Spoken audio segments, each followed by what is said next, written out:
What's going on, everybody? It is your boy Chris, man. We are here at the Work Hard, Play Harder podcast. It is Tuesday, December 2024. My name is Chris Drummond. I'm a freelance sports reporter based out of Minnesota here and proprietor of this podcast, Work Hard, Play Harder, where I bring individuals on to talk about their why and get to know them outside of their occupation.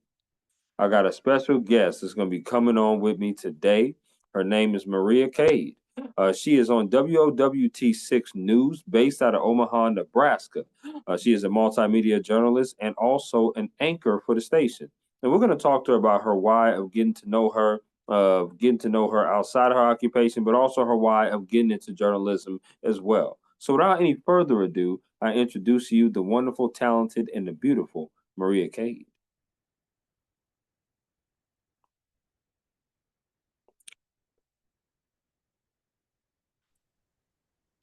How does Hello it again, sound Maria. now?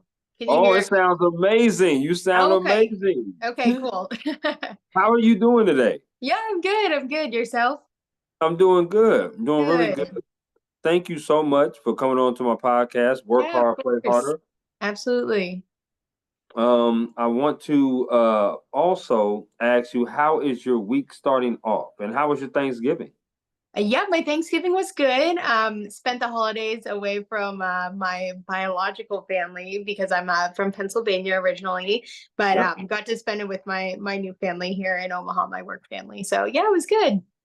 Absolutely. I'm very close to Omaha. I'm about 3 hours away here in Minnesota. So Okay. Thanks. definitely know about Omaha, Yeah, Nebraska. yeah, yeah. It's a great Absolutely. city.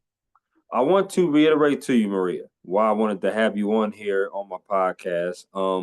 One, I know you're a multimedia journalist at WOWT6 News right now. I Yeah. also know you anchor there as well. I am a journalist as well, based out of here in Minnesota. I worked in publications for the past 6, 7 years. Now I'm doing freelance journalism, Nice. which is amazing. I love it. And I love talking to different journalists and understanding their why, getting to know them outside of their occupation, but also being able to hear their stories. It's rare that we get a chance to sit down like this and tell our story because we're always going to get the story.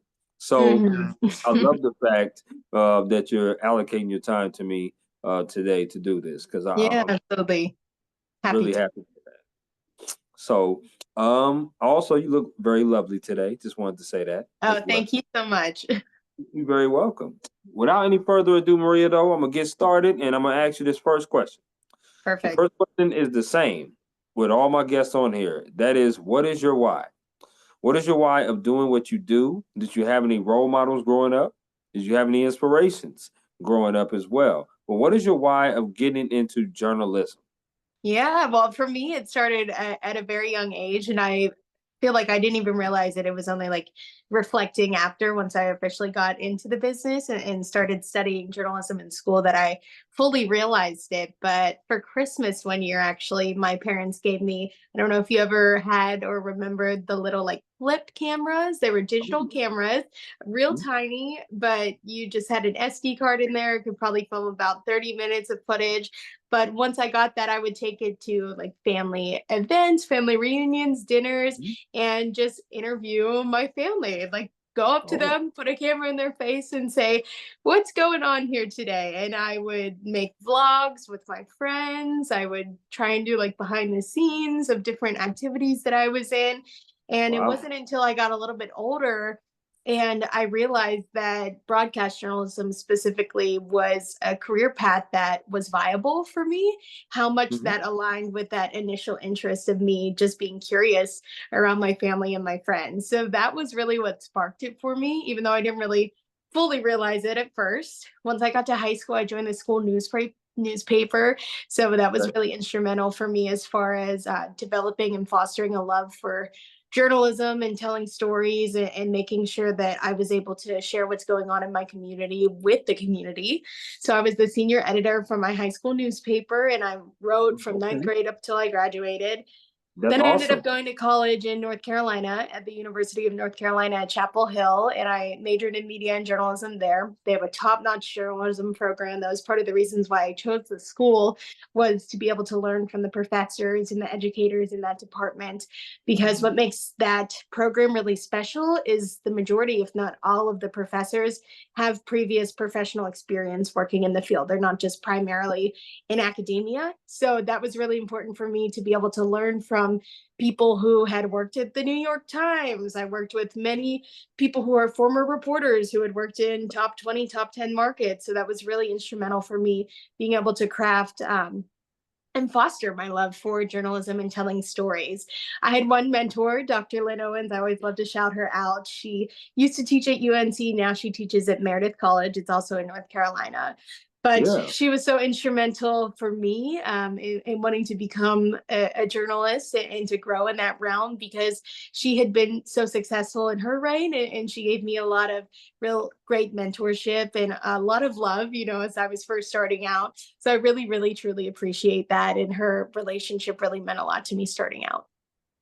That's awesome. No, that's really awesome to hear, Maria. I love that. I want to kind of break down what you kind of said. I know you said Pennsylvania you are from. What city in Pennsylvania did you grow Yeah, up in? so I'm from a town called Newcastle. It's just north of Pittsburgh. So I Yep, claim Pittsburgh as my home for people from out of the area, but it is Newcastle. absolutely. I have family over there in Pittsburgh. Nice. Definitely familiar with that, Yeah, especially Kennywood, and yep, if you're familiar with that. Yep. And absolutely. and Hershey's Park. No Yep, question. that's a great one too. Hmm. Definitely familiar with that. I know you said that you went to the University of North Carolina. I would love to know, were there any other schools that could have persuaded you from going to UNC? Did you apply to any other schools? Did you take I any other? was, yeah, I was between quite a bit.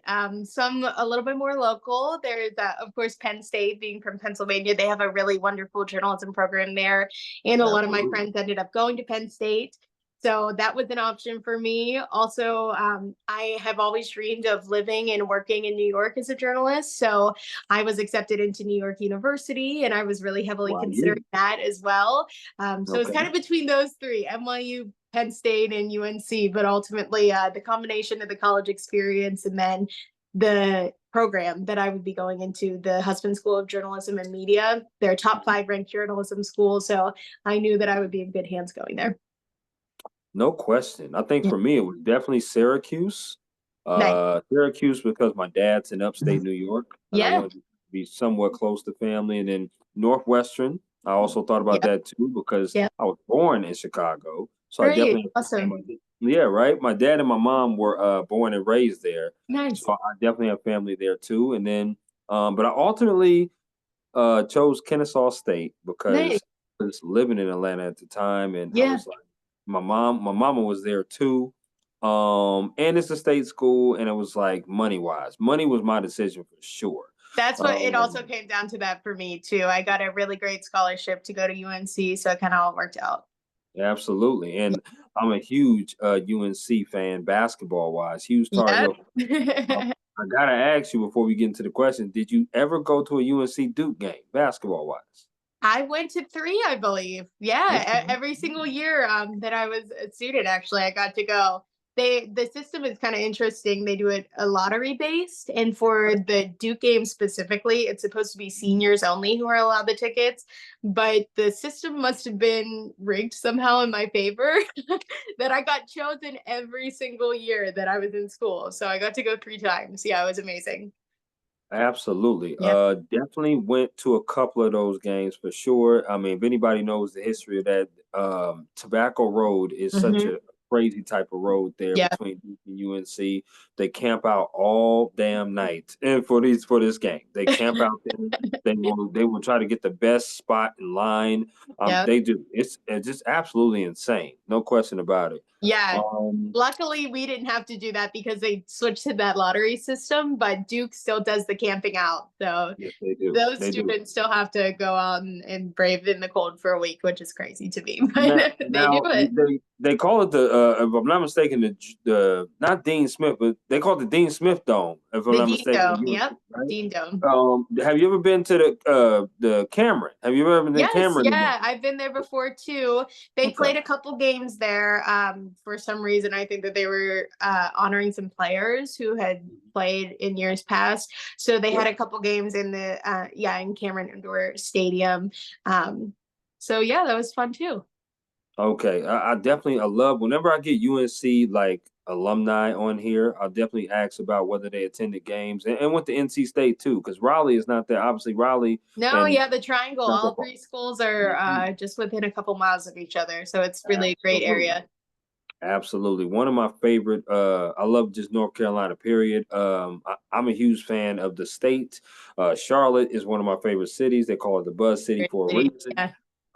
And then Carowinds is one of my favorite places. I don't know if you ever been to Carowinds or not, but that was one Yeah, of my it's on my list. In all the years that I lived down there, I never had a chance to go, but definitely at some point when I get back down there and go. absolutely. Say less. I want to ask you some favorite questions, Maria, and you just give me the 411 off these favorite questions I'm gonna ask you, okay? And just get Okay. real. Here we go. Favorite meal you like to cook? Oh man. Let's see. Well, I'm half Italian, so my mom's side of the family is Italian. So I grew up Mm, with pasta and sauce every Sunday. That was our Sunday dinner meal. yeah. So my grandma's sauce recipe is second to none. So I'll probably say that. But I love my dad's side of the family. He's Taiwanese. He came from Taiwan. So Okay. yeah, he has some really good Asian dishes too.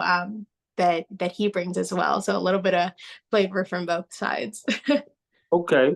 Is there a particular dish that you like to cook, or maybe even like to eat? What is like I'd your say that favorite dish? this is like a kind of a random food item. I was just telling some of my friends here in Omaha because they had never heard of it before, but I love grape leaves. It's a Middle Eastern dish, like Syrian or Lebanese food. And there's a really Yeah. big Syrian and Lebanese population in my hometown. So there were tons of Middle Eastern restaurants where I come from. So that was kind of food that I grew up eating and really loving. A lot of my Mm. friends, their families make them homemade too. So I got to try that a lot. I don't know how to personally make them, but if I could learn one day, that would be great. No, that's awesome. I didn't Yeah. even know you. I didn't even know you was Taiwan or you had that. But Yeah. you Yeah. have, So my dad's side of the family. that's awesome. No, listen, Yeah. you have a very, very beautiful look. No question about that. Thank But I just did you. not know that you were Taiwan. I mean, I figured maybe Italian. I definitely saw that, but it's always interesting to see different cultures and different ethnicities and Yes, whatnot. absolutely. Yeah. I'm huge in Italian food. Me too. Tacos are probably a really, really main dish for me that I can make. Nice. That's really good. But Italian food is probably my favorite, no question. Nice. Okay, that's what's up. Favorite concert you've ever attended? Oh, I'm a big Harry Styles fan, and he had a big tour a couple of years ago, 2021 into 2022. It was called the Love on Tour, is kind of how Yep, he branded it. But yep. he had like a huge residency in New York City, and he did concerts on Halloween and Halloween weekend.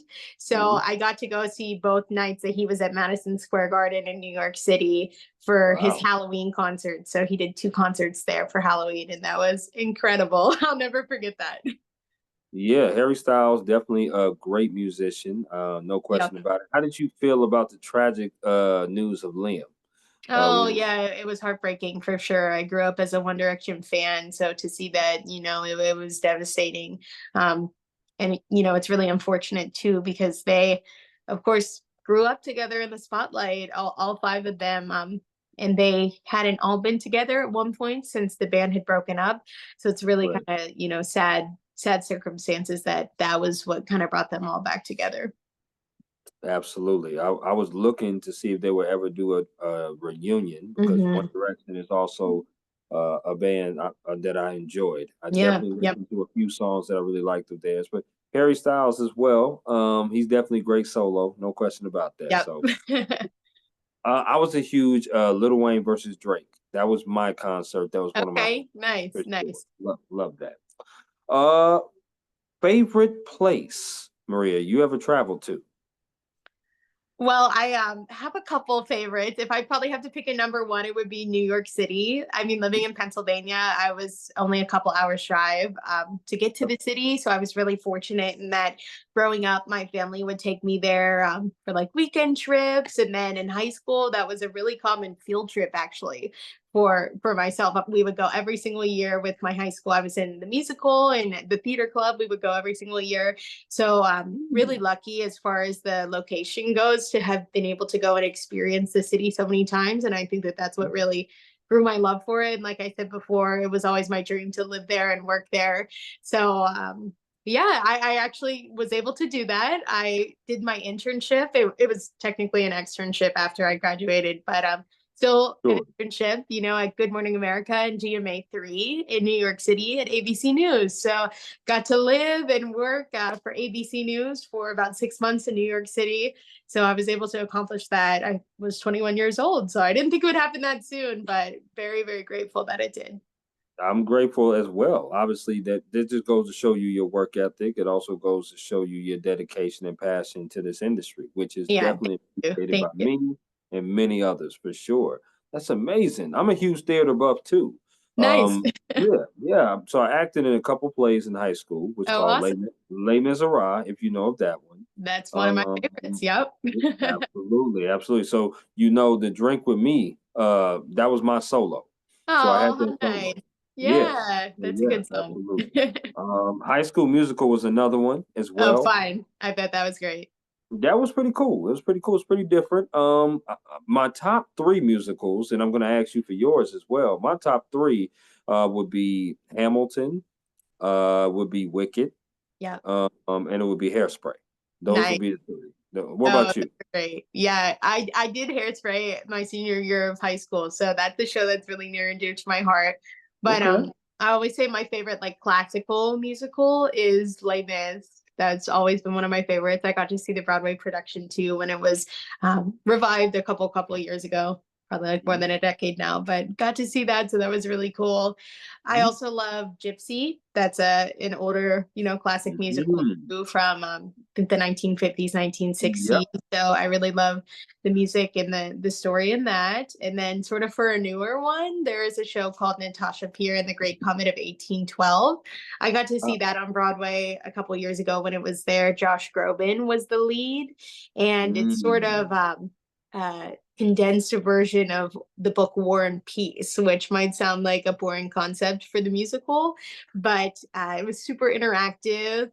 And a friend from my hometown, he was actually the stage manager on the Broadway production. So he got us seats that were seated on stage because the production was so interactive. They had the actors sort of just going in and out in people's seats in the aisles and everything. People were sitting right on the stage with the actors. So I always Yeah. say Josh Groban spit on me during one of his songs because I was so close to him. But it was a Wow. really, really neat experience. Yeah, and I love the That's pretty music in cool. that show. Absolutely. I appreciate that, Maria. Showing that 411. That's amazing. It really is. I I love Annie too. Annie is definitely one of mine that I It's a love classic too. too. Yeah, it's a good one. Definitely, definitely a classic. And that's one of my dreams. One of my dreams is to go back to New York City. I've been there a few times, but I want to go back there to New York City and watch one on Broadway. I think that's Oh, how nice. Yeah. I one of my think dreams. that everybody should aspire to do that one day. There's something like live theater, especially there. Absolutely. I agree. I agree. Now, Maria, I'm a sports guy, so I'm gonna ask you a sports question, okay? Favorite sport you like to watch on TV? Favorite sport you like to attend in person? They could be the same sport. Yep, I'd probably say football. I grew up at a football high school. That was the big thing. I was on the dance line in high school too, so I went to the football games every Friday night. My brother was on the team and everything. And of course, Hmm. being near Pittsburgh, I'm a Steelers fan. My dad had season tickets growing up, so got to go to a game every year growing up, which was really, really cool with him. Yeah, so I'd say definitely football for both. I feel that. I do. There was only 1 week where I didn't like the Steelers this week, and that's because they played my Chargers. I'm a Chargers fan. Oh, okay. So I was born in Chicago. Yeah, Like I yeah. told you, my mother and father was born and raised there, but I moved from Chicago to San Diego because my dad Uh-huh. was So he moved us out to California, and my favorite player of all time is LaDainian Tomlinson. I mean, I grew up watching him. I was like, that's the dude. I actually cried when they didn't make it to the Super Bowl. I was so Oh, and it was such I'm such a huge sports person because that's yeah, my job of what I cover as a journalist, and nice. I love it. So, but the Steelers are my second favorite because my stepmother, as I told you, I have family in Pittsburgh. She is from Yep, Pittsburgh. So, nice. so yeah, she's from the 412 is what she calls Yep, it. yep. So, 412. no doubt, no doubt. Okay, I like that. Last of the favorites. I've been to Omaha, Nebraska once, and that's because they had the College World Series. Yep, If I'm not every year. mistaken, there. Yep. And my alma mater was there, which was Kennesaw State at Nice. that particular time. Tell me though, I'm such a foodie. Tell me there if there's some places out there that I should go as far as eating wise. What's your favorite place that you like to go eat at? Oh, so I'm still new, so I'm still like testing out the waters and everything. But Mhm. some of the classics that when people have come and visited me, or places that I've gone out with friends since I've been here, I think the number Ooh, one place that probably everybody would say it's a real Omaha staple is Block 16. It's okay. downtown, near the sort of financial district where all the municipal buildings are and everything as well. And they do burgers and fries there. So if you want a good classic, like American restaurant, they do it right. And they are always packed. I mean, the line for lunch, even out the door, you'll wait like 30 minutes just to take your order taken, but it's worth it. So I would say there. Another place that I went recently that I really liked was a place called Pitch. They specialize in pizza. So they do like specialty How pizzas you talking? with different toppings and things like that. So that's a Mm, really good place too.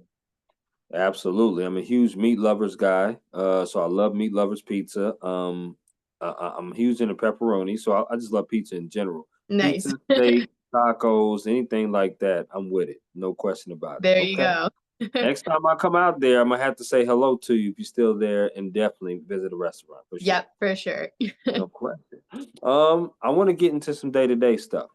As a journalist, we know that our days are never the same. I know when I Yep, worked full time in publications and doing that, we covered all different kind of things every single day. We yep. were working from afternoon to late evening, and it just never was the same. So, tell me about your day to day. How many stories do you normally cover a day? What time do you normally work? Because journalists sometimes don't work conventional hours as far No. as 8 to 4, 9 to 5, right? Sometimes they're long hours and crazy shifts. Tell me Exactly. about how your day to day is. Yeah, so I'm on our morning show. First Alert 6 Daybreak is what we call it. We're live every morning from 4:30 to 7:30, so 3 hours of live programming. It's Yeah. really awesome to be able to be a part of the team. Everybody's so great. We have journalists who have been staples at the station who still work on the morning show, have worked there for years, decades even. And then there are some newbies like myself as well. This is my second market. So I came from a station in Pennsylvania, Altoona, Yeah. Pennsylvania, actually, which is right in the news right now. But that's where Huh? I was at WTAJ News, the CBS station in Central PA before I came here. So, like I said, I work on the morning show, 4:30 a.m. to 7:30 a.m. That means my alarm clock is very, very early. So we have Right. to get in about super early, about an hour before the shows start. Just to get everything ready, write up our scripts and everything. And for people who might also work in news, if you work on a morning shift, you know that your position is very front heavy. So if I'm working a typical 8 hour shift, I mean, I come in and I got to get to work right away, writing up all my stories because our shows are right at the beginning of our shift. So if I Right. come in at 3:30, the show starts at 4:30 or 5, depending on the day. It's very front heavy. So my role is I am the alert desk anchor for our daybreak shows, and I am also a reporter as well. So I'll come in and I'll write up I'd say on any given day, I could do between 8 to 10 different live hits throughout our morning show, which is really Right. great to be able to get that experience and be able to share different things that are going on in the country and in the world. The position, or I guess the focus of the alert desk, is to alert our viewers to breaking news as it's happening, just to make it really urgent and to provide our viewers with the most information as quickly as we can. So that's sort of my role in that sense. So doing a whole bunch of live hits in the morning, and then after that, depending on the day, like I'll go out with one of our photographers who are really great.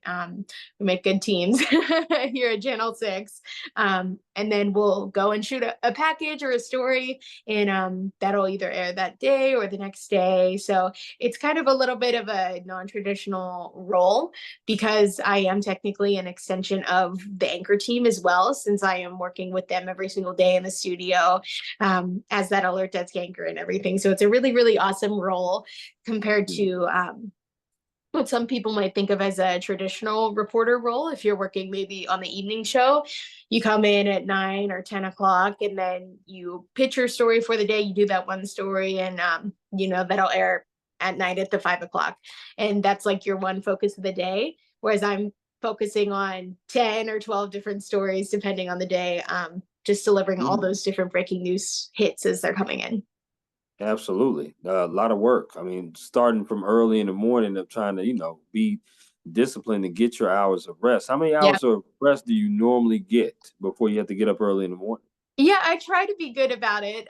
This is getting close to my bedtime, but I try to be good about 7, 8 hours. You do the best that you can, Mhm. obviously, but try to Yeah, be diligent about it. I feel that. I feel now. Are you normally off on the weekends, or what days do you normally get off? Yep, yeah. So I work during the week. So Monday through Friday. Yeah. Okay, that's awesome. That's pretty awesome. Now, Yeah. let me ask you this next question here, and that's about mental health and work-life balance. And obviously, in our profession, that's big time. Especially more so now than ever. People are talking about, separating themselves from the journalism industry and pretty much any industry when it comes to just mental health and work-life balance. It used to be looked at as a weakness to talk about it. Now it's pretty strong, which is great. It's amazing.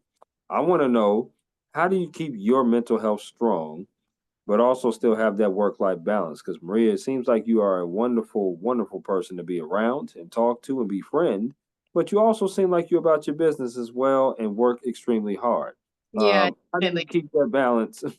How do you keep that work-life balance, but also keep good mental health as well? Yeah, of course. I think growing up, I always have been a perfectionist. So I always strive for 110, 120% in everything that I do. And I'm definitely proud of that work.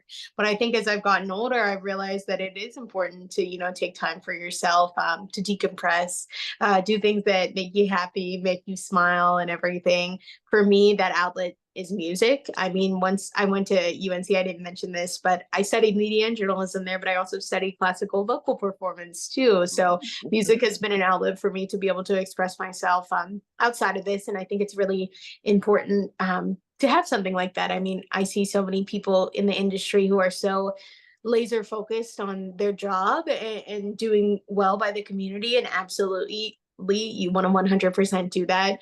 But I think so many times people get stuck in the bubble of news, the 24-hour news cycle, that microcosm, and they're Right. taking time outside of it. And that could be really damaging to people's mental health as well. So finding those different activities or different hobbies that you love to do, things that make you happy, but are separate from that work, I think is super, super important, because then you're able to sort of turn it off for a second, maybe a couple hours, decompress and detach yourself. And that's really, really helpful. Yeah, it's great advice. I love that, and great answer. No question, but a great segue as well. Because I want to talk to you about advice. What is advice that you would give someone? And I know you just obviously just getting started in your career, a few years in. But what is some advice that you would give someone that's a postgraduate, maybe an intern there at a WOWT, or just somebody who may be a little seasoned in age like myself, that's interested in being in this journalism industry? Yeah, I think the first thing that I would tell them is to find a mentor. And I know that that's difficult maybe when you're not as connected in the industry, but reach out to somebody that you might follow on Instagram or TikTok. I mean, nowadays, every single person in broadcast media specifically, for the most part, are required to have social media pages to share their stories and their work, and for the viewers to connect with them and everything. That's a key part of being a broadcast journalist nowadays. So I'd Sure. say just reach out to somebody. There's no harm in doing that. The worst they can do is not reply or say no, but there Yep. are thousands of other journalists out there. Somebody will for sure be willing to help. I'm always willing to help people as they're getting started as well. Like I said, having those mentors early on in my education was really formative for me. So Yeah, that's always absolutely. something that I like to do, is pay it forward, whether it be in the news sense or in the music sense as well. I've mentored so many people in that way as well. I have a lot of girls who I went to high school with or who I know from other activities who have come and job shadowed me just because they wanted to see what it was like. So they come and spend a day with me, whether I'm out in the field Absolutely. or if I'm anchoring, whatever it may be. But that's really important to me because I think the only way that the industry is going to continue to thrive and continue as it's going is if we have a good foundation of the next generation of journalists. So if I could do a small part in helping to build that up, then I'll do it. Absolutely. It's paying it forward, right? Yeah. That's exactly what you're trying to do. You're trying to do that. That's why I do this podcast, Maria. Is really an A side and a B side to it. The A side is what we do as far as journalists, doing stories, being pillars in our community, being an advocate for people, and just really telling stories that nobody else told. Yep. Just really doing that, right, to the best of our abilities. But the B side is that there's sometimes where, like you mentioned, you're gonna have to move away from home. You may have to miss holidays with family. Yep. You may have to work long hours. You may have to work some crazy type of shifts as well. And sometimes people get a misconception of what exactly it is as far Yep. as being a journalist, right? They see the glitz and glamour. They see Maria in front of the camera. She must have it made. She's doing stories. She's very has a beautiful look and all that. And most of the time, people don't understand the behind the scenes of what you do Yep. and what your team does to help you get there behind, in front of the camera. And that's what I want to do with a podcast like this. I talk to different people and get different stories and different things and let people know that, if you want to make a decision to be a journalist, it's a beautiful industry to be in, but you have Yep. to do it for the right reasons. Yeah. And that's I why I like doing that. agree completely. And I mean, since I've gotten here to Channel 6, our station does a really good job of sort of creating opportunities for those mentorships and everything. I know we have high school groups come in and tour the station.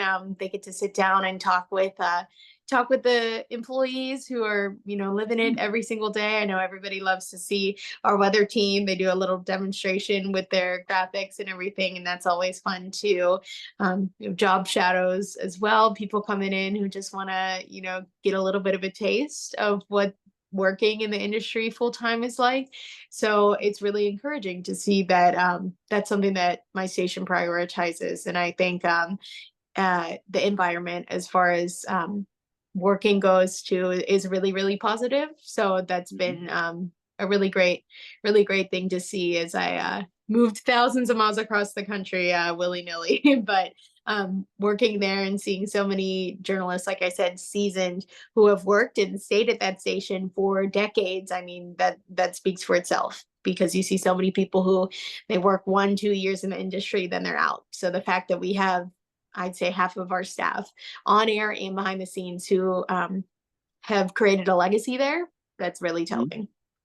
That is. Yep. And just to preface this before I get to the next question, it is okay to try something and find out, this might not be what I want Of to be. course. Of course. Right. Not my I might not want to do this because people want to try it out. Sometimes they have a perception of it and then they go ahead and be like, that's not for me, and then Sure. pivot. And it's okay to pivot. But one thing you cannot do in this industry is be half stepping.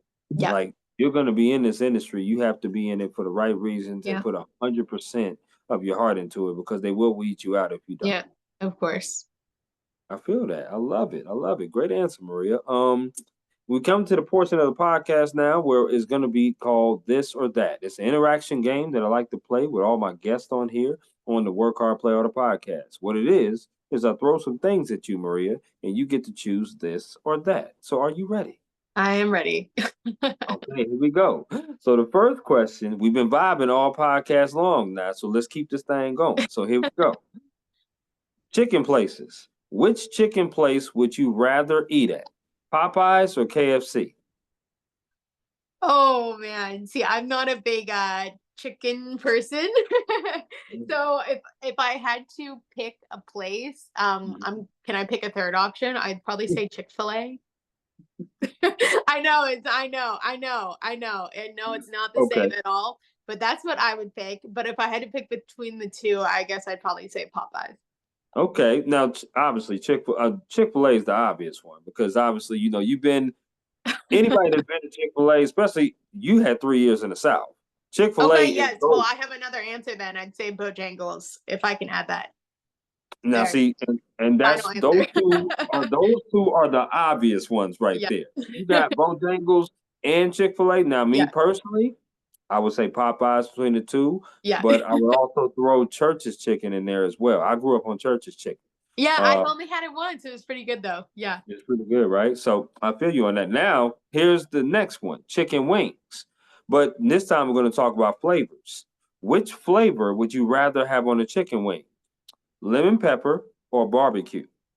I'd probably say barbecue. Yeah. Okay. Grew up with So that.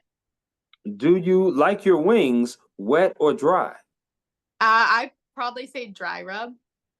Okay. Yeah. Do you like your wings bone in or boneless? I like boneless because it's not as messy, but it is what it is. That's okay. That's all right. And I'm sure you've heard the old saying, boneless wing is nothing more than a chicken nugget. I'm sure Yep. you've heard Yep. that. And that's okay. Because that means you still gonna eat it, regardless whether it's on if it's dead or not. I like meat too. I like more meat as well. So Maria, we are here. We're in sync. I love it. Okay. This next one here have to do with music concerts that you rather attend. Okay. So here we go. Which music concert would you rather go to? Would you rather go see Chris Brown or Usher?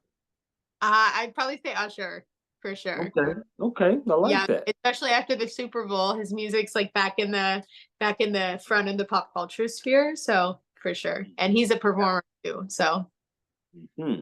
I like both of them, but I would definitely rather see Usher for sure. yeah. Okay. Which music concert would you rather go to?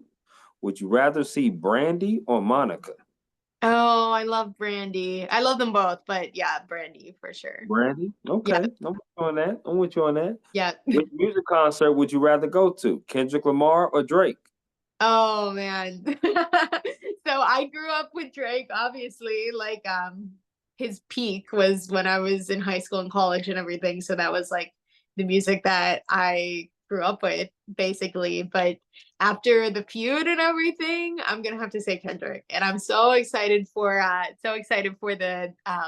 the Super Bowl too. So I can't wait for that. Absolutely. Can't wait to see the Super Bowl. He also is coming out here. His first stop on his tour is in Minneapolis. So he's Nice, definitely coming nice. out here with him and SZA. So I can't wait to see that Yeah, as well. that'll be a good tour.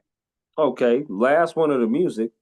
Favorite or not favorite, but which music artist would you rather see in concert? Would you rather see Cardi B or Nicki Minaj? Also, a very hard one. Very hard one. I love Cardi. Obviously, she's had a lot of hits, but Nicki is the queen of rap, so I will have to say Nicki. Okay, I love it. I love it. No doubt about it. I love your answers, by the way. Very decisive. Very decisive. Which sport would you rather play? Badminton or bowling? Um, huh. That's a difficult one. Maybe bowling. You can always have fun bowling. Badminton, you have to have a little bit of skill, but bowling, you could probably fake it. Okay. So are you saying that you are a good bowler? I'm not, no, but you can fake it till you make it with bowling. Do you need the bumpers?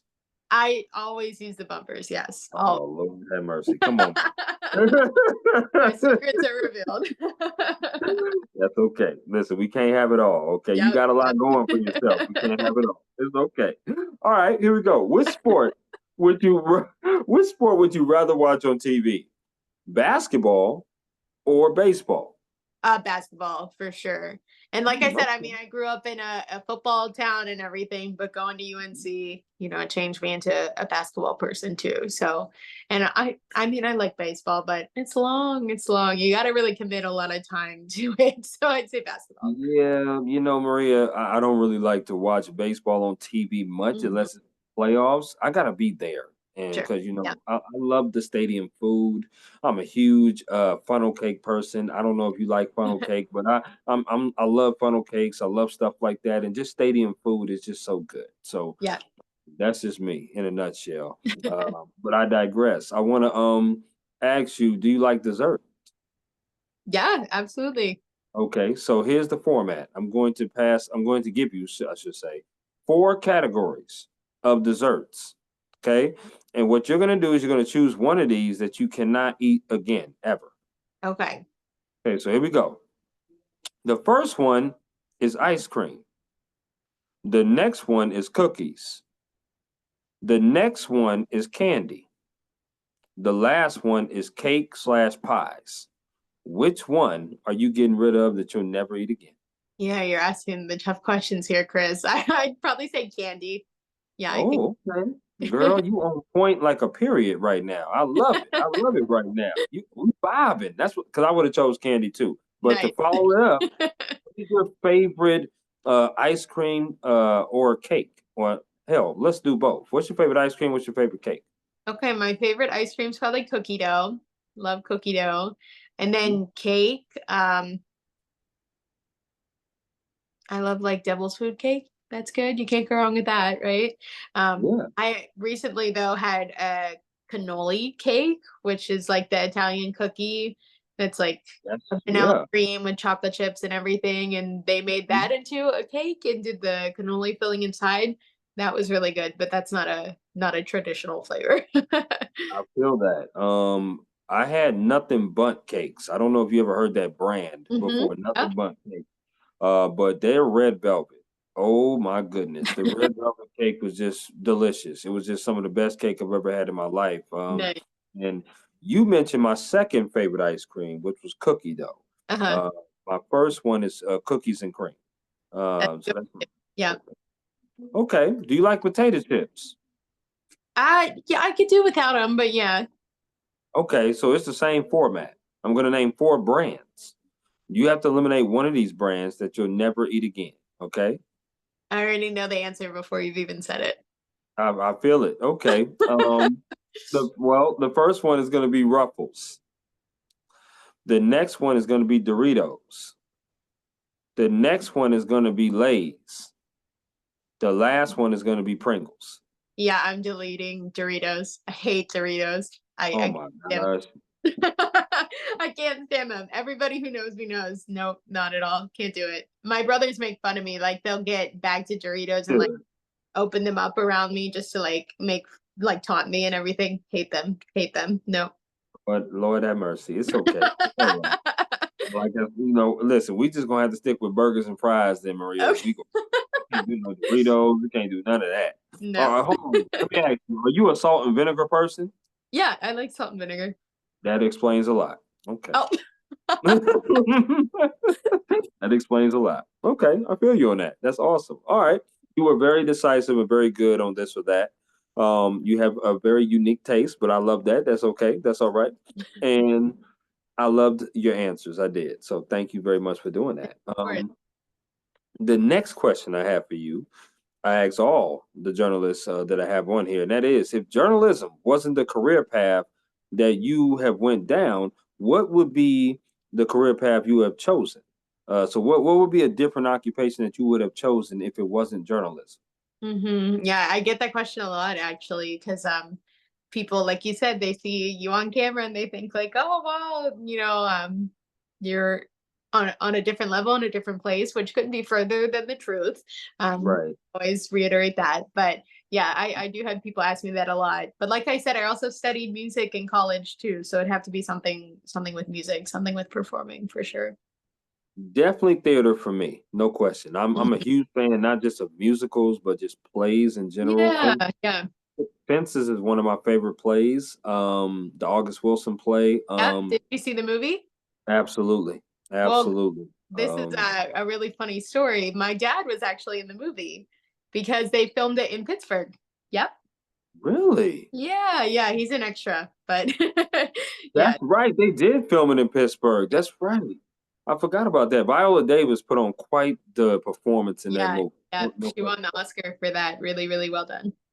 No, no doubt. And Raisin in the Sun is another play of Mhm. mine Yep, that's a good. that I love. So I feel you on that. That's what's up. Okay, shout out to Maria's dad for being in Fence. Yeah, he's the Um, famous one. so I want to ask you these next two questions, which is top four questions. So the first top four question is give me a top four as far as stories that you have done. That's been some of your favorite stories that you have done in your early journalism career. Okay, so the first one that comes to mind for me is like I said, I used to work in central Pennsylvania. So there was a cold case that had to do with a Penn State student. This is sort of like a tougher subject, but she was Yeah. assaulted when she was a student at Penn State. And Okay. the case had gone untouched for, I think, maybe 30, 40 years. Um, Wow. and thanks to like brand new genetic testing, DNA testing, things like that, they were actually able to trace the perpetrator because of a coffee cup that he drank getting work done on his car at the car dealership. He threw the Okay. cup away. They had been like watching him, tracking him for a while. And yeah, he just willingly, drank out of the cup, threw the cup away. They were able to take the cup into testing and it matched the DNA that they had previously. So that happened in State College, which is where I worked. That's where Penn State is. And my photographer and I were there at the courthouse when they broke the story and everything. So that was really really really neat to do. I at working as a general assignment reporter, you don't get to do a lot of investigative work. Normally most stations have a dedicated I team who works on those investigative and in-depth pieces. So the fact that I Right. was able to get my hands on that and turn that was really, really, really cool because Okay. I've always been interested in true crime, things like that. So that was a really neat one. Let's see. What is another fun memory that I have? I have so many. This one isn't the story itself was not necessarily anything too much of note, but it was the experience that sort of came from it. So Sure. this had happened a month or two after I had first started at my last station. And I was in the St. Patrick's Day parade there in the town. We had a couple Wow. people from the Okay. station who were in it, and I just wanted to get my name and my face out there. So I was like, sure, I'll participate in it. So that happened. I think Saturday. Then the next day, Sunday, there was a terrible crash, and this was a very small town. It wasn't like one of the main cities in our viewing area, but a terrible crash where a husband and a wife died unfortunately in the crash. They were much older, like in their 70s, I believe. But Monday, that next day, it was my job to go and speak to the son of the. He just lost both of his parents. He was an only child and everything, but he had his young daughter with him as he was doing the interview. He was super super emotional, but after we had done the interview and everything, I had mentioned to both of them that I was just here. I was in the town of Tyrone, again, a very, very small town, this past weekend for the St. Patrick's Day parade. And the little Right. girl had actually remembered me and recognized me. She was like, "Oh, I remember seeing you in the parade." That's like such a great memory from this weekend. Like I had a lot of fun.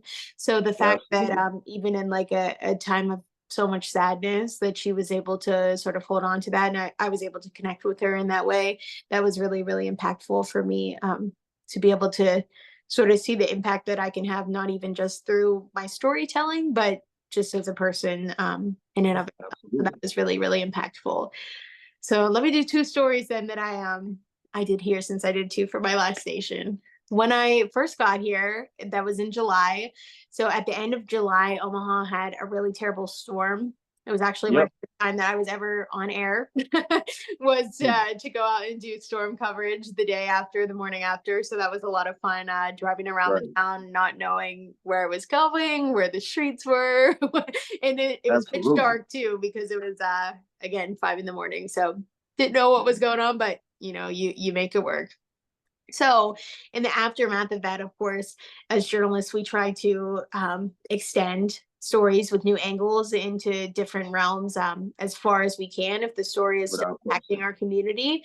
So, an Yep. idea that I had, which was something that I didn't even realize, was that the zoo here in Omaha, which is actually ranked the number one zoo in America, the Henry Dorley Zoo, they were Yep. taking all of the trees and the leaves, the branches that had come down from the storm, and repurposing it into food for the animals. And they were actually able to get enough of those materials. I think were able to make like 6 weeks worth of food, which was a crazy amount for them to have and be able to store. So my photographer and I were able to go to the zoo, get a backstage tour of how they process all of those materials, how they make the food. Okay.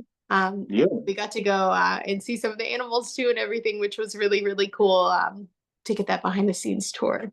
So that was a really good one as well. That's amazing. Yeah, really, really fun. Um, and then like a fun, more lighthearted story that I've done since I've been here at Channel 6. There is a local high school, a Catholic high school, their choir. So any stories that have to do with music, I always love to do them. I On feel it. like I now know they that's just right. give me the stories with music because they know I love to do them. But they Absolutely. had the chance to sing with the band Foreigner when they came for their tour here in Omaha back in August. So they were chosen as the choir, the one choir from Nebraska, to go and perform with them on their tour stop here in Omaha. So I got to do sort of again a behind the scenes look at their rehearsal, getting ready to perform and sing with one of the greatest rock bands of all time, which is really, really neat to be able to do that. And those kids were so excited too, and they got such an amazing opportunity. So that was a really fun way for me to use nat sound creatively. So my photographer and I worked a lot on that, how we could incorporate that with some unique shots, different audio textures as well, because TV broadcast news, it's not just a visual medium, it's an audio medium as well. So that was really fun to Absolutely. be able to play around with that. See, those are four different unique Mm-hmm. stories that you do, Yep. and that's just the why we do it. The why we do it of doing different things, the not having the redundancy of doing the same thing over and over again. I can't imagine myself, Maria, sitting at a desk just doing the same thing over and over again. Like Me too. I love what I do. I love covering these kids. I substitute teach as well, and I love being able to go into the classroom and talk to these young boys and young girls because they keep me young. They keep me Yeah, vibrant. yeah. I love that. I also love the fact that you said about how it connected with you not only as a reporter but just as a person. There's Mm-hmm. no better feeling in my mind of when you go pump gas or when you're in the grocery store line and people are noticed you from either being on TV or being in print, like I am with print journalism, and they say, "I appreciate the story that you wrote about Yep, my," or "I absolutely. appreciate the story you did." Yep, Um, that's just a special kind of feeling to me, and it's I something agree. that I love. That I love that feeling, and I can remember when my mom actually got the first newspaper that I was in the front page, and Oh, wow. my mama was just overjoyed. I mean, she was just so happy, and she's like, "I can't believe you're on the front page." I was like, I'm like, "Yeah, ma, this is my story. This is what I Yep, worked on." And I'm sure your parents was like, "Wow," when they saw you on TV, it's like, "Oh yep, my gosh, that's our baby. That's our yep. baby on TV doing what you love to do." So it's amazing to do that. It came up with a bonus question though for me, and that is hard news stories, Maria. Hard news stories are obviously what they are. They're hard news. I want to know, do you ever take those hard news stories home with you, or have you learned how to separate yourself from There have been times when I have taken them home with me. Um, there was a tough couple of weeks here in Omaha specifically where we had um, I believe, yeah, it was three shootings that involved police officers back to back to back. And I was covering all of them. So yeah, that was definitely really hard to carry. Obviously, you never want to see anybody lose their life. And the fact that, people and their families are grieving. I always say it's so tough too, because we as journalists, obviously, we want to do our best to share these stories with care and provide the sensitivity that they need and deserve absolutely every time. But also, you're approaching people so many times in what is the worst moment of their life. So being able to find that balance, knowing when it's time to take a step back, maybe now's not the time to try and ask somebody if they're willing to talk, or if they want to share their story. Obviously, if they are willing, we will be more than happy to share it. But if not, I think there's a time and a place to realize that. So when you have three compounding stories back to back to back like that are all sort of in the same subset, same incident, it can be really tough for sure. But again, one of the positives of working in this industry, like you said, is every single day is different. So even though we had those back to back to back, fortunately, fingers crossed, there haven't been any since then. So we've been able to move on to other stories, different things. So the fact that every day you're doing something new, you're able to sort of move on in that sense. Absolutely. It's a question worth asking because people that definitely want to be in this industry, you're definitely going to have to witness some hard news stories. Yep. It may not be a shooting, it may be something else, but you talk about the balance, and that's amazing that you did talk about that. Is also one of the reasons why I kind of veered away from the genre of news and I went to sports. I love sports with a passion. Don't get me wrong. I mean, I could talk it all day and probably bore you to death, but hard news is just difficult because you just never know when it is the right time. Every family grieves Yep. differently. Exactly. And it's tough to just stick a microphone in someone's face after something tragic has happened. Yep. But you have a job to do as well. Now, Mhm. don't get me wrong, there are difficult times in sports. I remember covering a lot of these section championship games and these playoff games where these boys and girls would play and their season would end, Sure. and the tears would be coming down their face because they know that their season has ended. They know that the team probably won't be the same again because Yeah. played sports. You know that you have a combination of anywhere from freshmen to seniors on the team. So and obviously you're not going to play with those seniors again. So that was tough to do because there was some times that you needed a comment from a guy that had a really good game but they just lost, or a coach that has to address a team that just lost. Sure. But like you said, like I said too, yes, tomorrow is a new day. But Yep. it is a question worth asking because if that's a tough thing that's for you to deal with, that's something that you have to prepare for. I Yeah. Absolutely. so I love that. The next question that I have for you is because you said voice. I wanted to get this another bonus question was karaoke. Do you have a karaoke go-to song? Oh yes, I have a couple. So Talk I'd to say me. the first one that I probably pull out is "Before He Cheats" by Carrie Underwood. I feel like that's a classic. You got to pull out an oldie for karaoke. Not that she's old, but that song is a little bit older when you think of it, compared to a lot of the newer songs that people are singing now. So Sure. that's one that I love. I also love anything Beyonce. Beyonce is my favorite singer, so I will try and sing any Beyonce song. I won't sing it as good as her, but it's always fun to pull it out. Well, I'm sure there might be a couple songs you can hit that octave. You know what I mean? I think it is. No question Yeah, about it. depends on the day. Absolutely, and no question. I think my song would probably be "Moving Mountains" by Usher. That That's definitely a song I love, and "All of Me" by John Legend. that's No a good one. question. Yeah. Those would be mine. I did tell you about a second top four, and this second top four is pretty much the antithesis of what I've just asked you about your stories.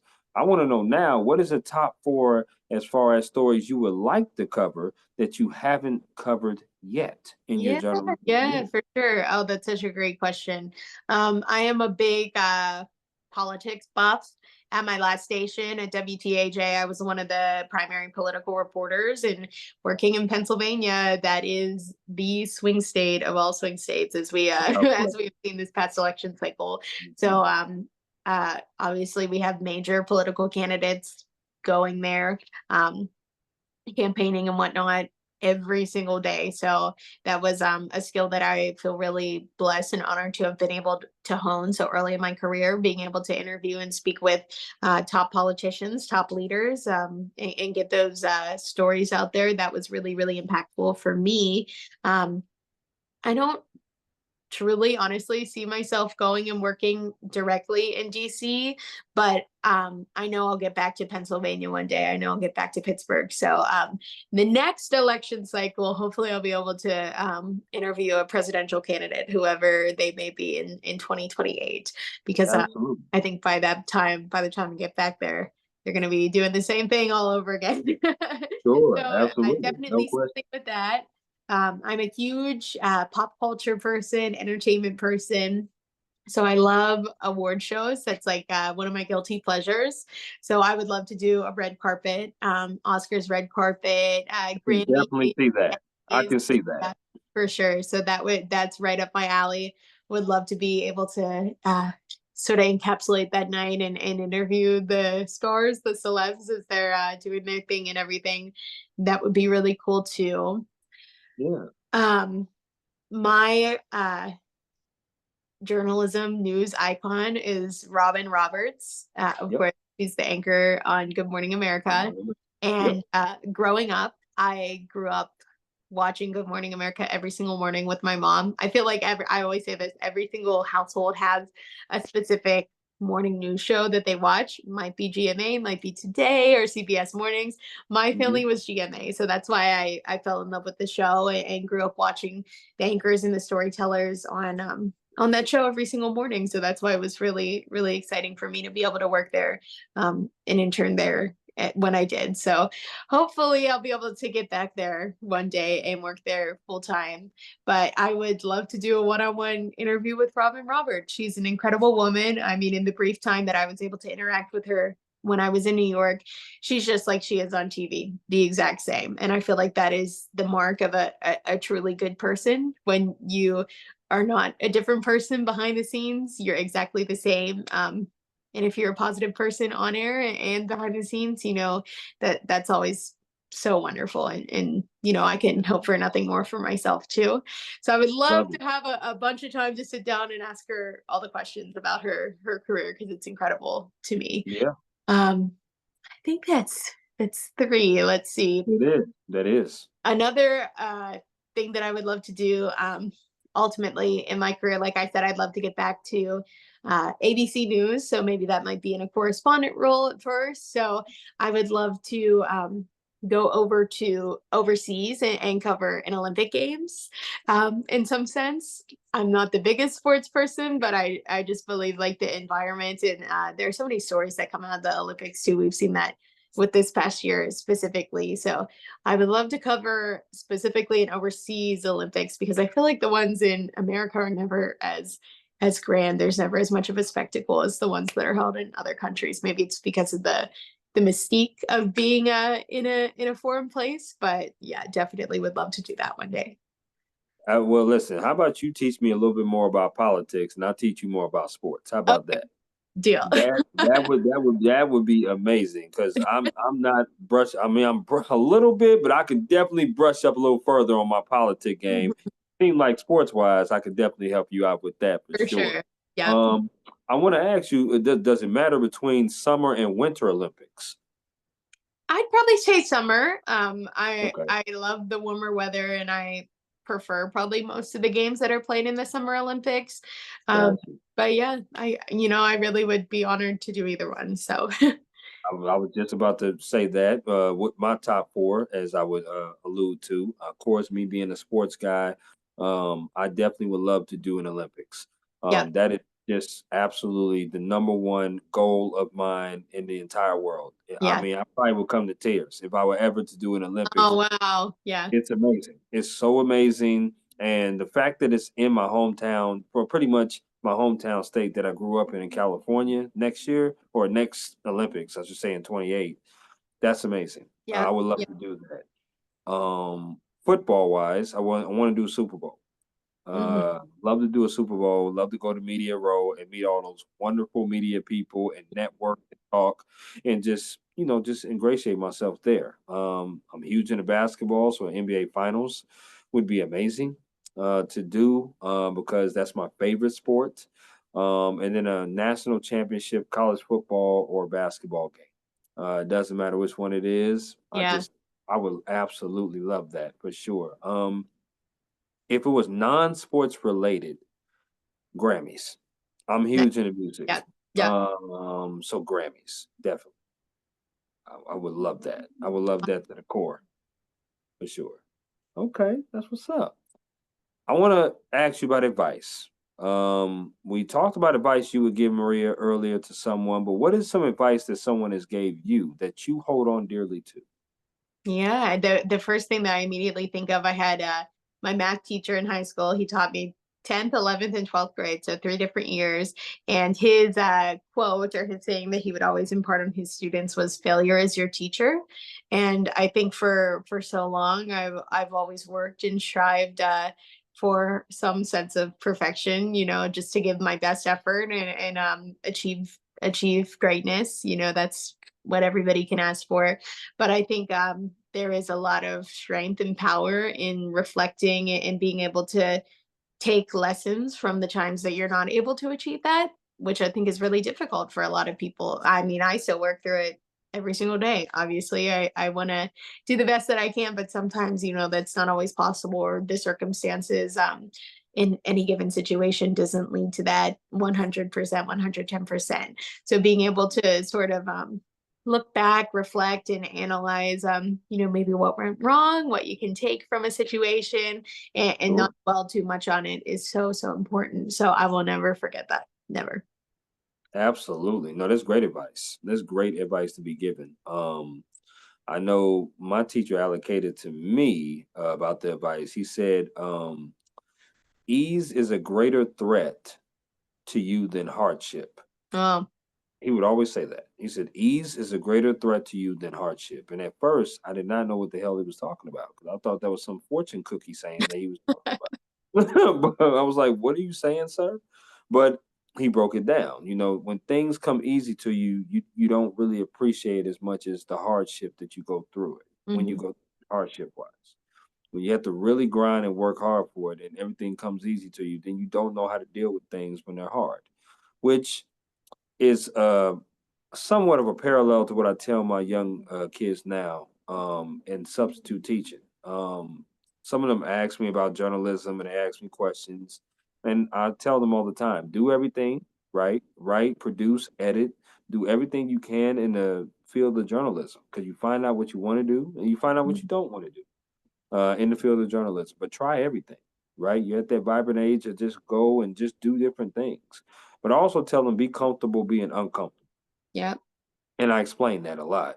Just tell them be comfortable being uncomfortable because in life, you're going to meet people that's not going to be very comfortable with you. You're going to do assignments that's not very comfortable with you at first. You're going to have bosses and other situations that's outside of journalism that's not very comfortable. So if you can turn any uncomfortable situation into a comfort, it really hardens your character, it hardens you, and it prepares you to deal with difficult situations.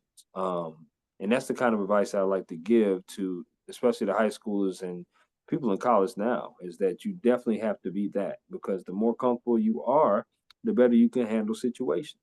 I agree with that. Yep. Completely agree. We are getting close to the end of the podcast. So I want to do some rapid fire with you, Maria. Sounds Okay. And the first thing that comes to your mind, you just blurt it out. Okay. sounds good. All right, here we go. Burgers or tacos? Tacos. Okay. Chicken or ribs? Ribs. Pancakes or waffles? Pancakes. Now you already off to a great start. I love this. Okay. Favorite color? Purple. Okay. Favorite alcoholic drink? Wine. Wow. Okay. Cab or Moscato, Yeah. Okay. You got okay, good taste. Here we go. Favorite TV show? Oh, see, I'm not a big TV person. Like, really, I'm more of a movie person. Always watch movies. TV shows, it's Okay. tough for me to like allocate a bunch of time to sit and watch a TV show. Let's I switch it will, up. however, watch reality TV. So I'll say The Bachelor, Bachelorette. But I also love Dancing with the Stars. That's Yes, my you do. If anybody follows your Instagram, you definitely love Dancing love with it, the love Stars. it. No question about that. Okay, you have high comments on that. That's for Yep. sure. I love it though. I love it. What's your favorite movie? Oh, it's so tough to pick too. I mean, there are too many favorites. I always go back to like the classics, The Wizard of Oz. There's nothing like that for me. The Sound of Music too. I love that. Another classic as well. Those originals when movies were first being created. I mean, there's nothing like the magic of that for me. No question. The black and white movies are instant classics. No Hmm. question. Yeah. I love that. Okay. If you had three people plus you, which equal four, to take on a vacation, who would those three people be that you would bring with you, and where would you go? Oh, see, that's so tough because I have people more than three people in my life. So So, so, I'll stick so, with. how about you can do celebrities too? By the way, Oh, okay, celebrities. Let's see. Okay, I'll stick it to celebrities because I have too many people in my life to cut people out. I So, feel you. um, I'd say Zendaya because I'm obsessed with her and I think Oh everything my she God. does like turns to gold. So I feel like she would be fun going on vacation somewhere. Yes, Who else? Somebody who I think is so funny, also so talented, Pedro Pascal. Think he's a wonderful actor and his comedic energy is infectious to me. So I think that he would keep the vibes and the energy up. he's And definitely for different. No for question. a third person, I'm gonna say Oprah just because I love Oprah. Everybody loves Oprah. And where Wow. would we go? I mean, Where would you go? I've always wanted to travel to Italy. Like I said, half of my family's from there, so we could do a tour of Italy. Yes, that is definitely on my bucket list. I'm actually doing a cruise to Greece. Nice. Yes, I'm definitely going to Greece. So I got my passport this year, Maria. So I'm about to travel it up. I There really you am trying go. to go There to you different go. places. But Italy is one of my places on my bucket list Yep, for sure me too. that I want to go. Same kind of question. If you had three artists or three songs to choose from that you can listen to on repeat and never get Mhm. tired of, what three artists or three songs would you choose? Okay, so I'm gonna have to do three artists because Okay. songs that's just too tough. And then Okay. with artists too, I get their whole discography. So Beyonce, Got you. definitely.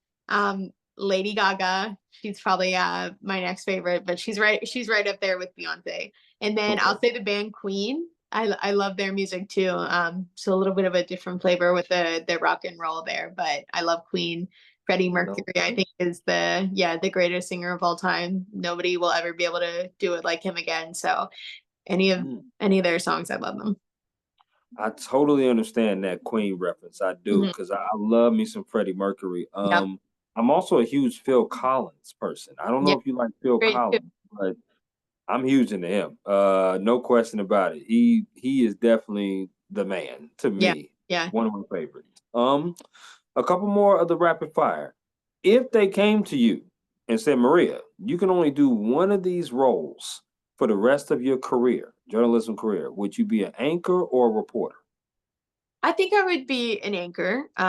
That's ultimately what I want to do. If I had a pipe dream of doing anything, I would be sitting in Robin Roberts' seat when she retires. So I hopefully one love it. day, with hard work and everything, we'll be able to get there. So yeah. Okay. And which award But show? I also want to preface the best anchors are strong reporters too. So it's not like I would be giving that up at all. Absolutely. And if anybody has checked out which I have, if anybody's checked out not just your Instagram, but also your YouTube and some of your videos that you do on site as far as the stories that you do. They can see the passion, they can see just the hard work that you put in really informing the audience about what's going on. That's one of the major Thank reasons why I want to talk you to you, because you are really, really talented at doing what you do. much. You're very welcome. The last one that I have here for you is which award show would you rather do on the red carpet? Would you rather do the billboards? Would you rather do the country music awards, or would you rather do People's Choice? Oh, huh. That is tough. Um, Maybe I'd say People's Choice because that kind of encapsulates like different facets of pop culture. Um, Yes. like country would just be country artists, Billboard would just be musicians, but People's Choice, you could get actors in there too, movies and TV, and then the singers as well too. So yeah, maybe that.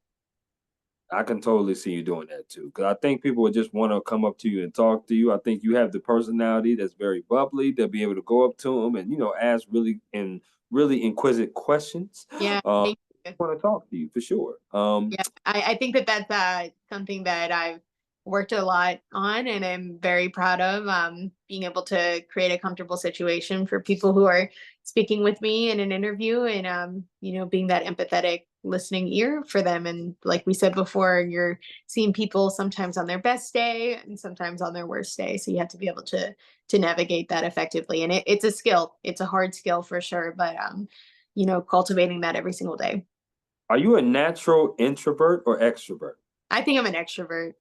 Yeah, me too. Yeah. Me too. And see, I always thought to be in this industry you had to be extroverted, but so many of my friends who work at the station, they are actually introverted. So I think just being in the different environment maybe, gets people out of their shell a little bit more. I think so. I've talked to many people on this podcast of mine that have said that they've been introverted, but they've learned to grow to be able to do their Yep, job successfully, because absolutely. you have to, like, right? You have to talk to people at some point to be able to. And once you do it more, just like anything that you practice in life, you get better and get better Yeah. and get more Yeah. comfortable with it. It's all So, about the reps for sure. absolutely, no question. Maria, this has been a pretty dope conversation. Learning about your beginnings in Pennsylvania, learning about you going to college at UNC, which is one of the best schools in the world, in my Yeah. opinion.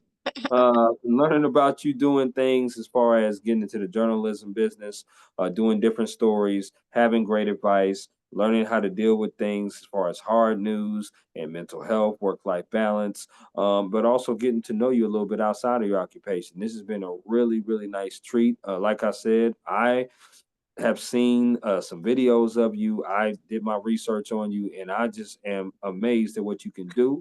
And I know you're going to continue to do great things as well. I have a lot of respect for journalists, period, because I am one. I know it's not an easy job to do, Yeah. but it is a fulfilling job.